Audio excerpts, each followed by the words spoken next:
स्वामी जी, सबका प्रश्न है कि भगवान श्री कृष्ण अपने सर पर मोर मुकुट क्यों रखते हैं? सबको, सभी वैष्णवों को जय श्री कृष्ण, राधे राधे। बहुत सही सवाल पूछा है कि भगवान श्री कृष्ण मोर पंख का ही मुकुट क्यों पहनते हैं। इसमें कई प्रकार की कथा शास्त्रों में आती है। कहीं ये बताया गया कि भगवान की आह्लादनी शक्ति,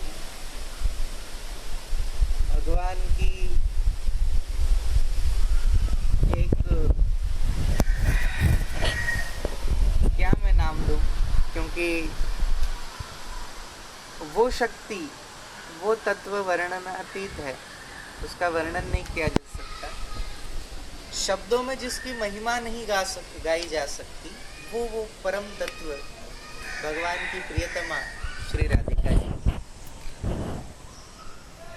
तो मैंने सुना है संतों के श्रीमुख से कि राधिका जी और भगवान श्री कृष्ण, इन दोनों का मिलन ये मोर ने ही करवाया था।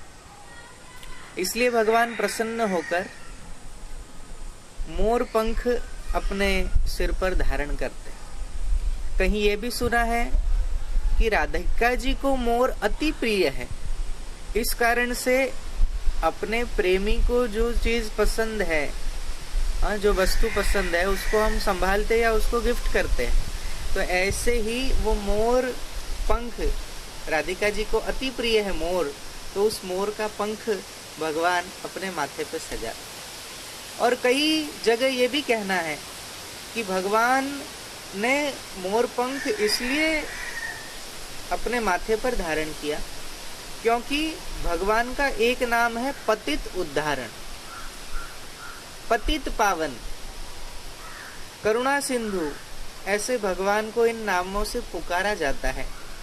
तो भगवान माने मोर पंख, आप किसी शास्त्र सम्मत कोई विधि यज्ञ आदि कर रहे हो तो उसमें अगर आपने मोर पंख को छू लिया तो अशुद्ध माना जाता है, और ब्राह्मण कहेंगे कि आप स्नान करके आइए, शुद्ध होकर आइए, फिर आप वो शुभ कर्म करने का आपको अधिकार है, नहीं तो आप अपवित्र हो गए।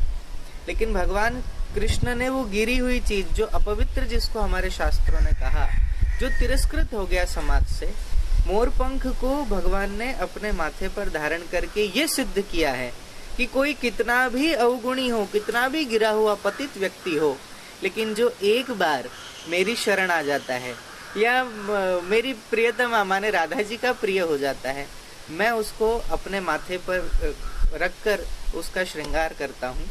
माने भगवान गिरी हुई चीज को भी उठा सकते हैं, उठाते ही है। इसलिए तो उनका एक नाम दीन बंधु रखा गया, पतित पावन रखा गया। तो कई कारण हैं शास्त्रों में, उनमें से कुछ मैंने आपको बताया।